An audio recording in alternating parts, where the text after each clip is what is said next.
Today in this video, we are going to show you how to fix your Hisense TV if it won't turn on. We are going to show you several methods for fixing this problem. Method 1. The first thing to try here is really the simplest. Just basically unplug your TV from the wall, wait about 60 seconds.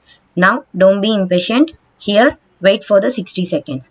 Then plug it back in. This will reset your TV. Method 2.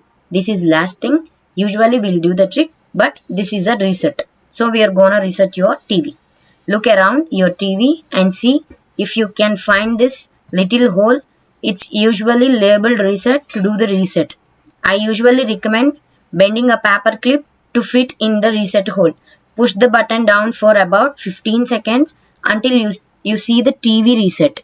If this solves your problems, if this video helped you out, please leave a like and comment down below. If this worked for you, thanks for watching.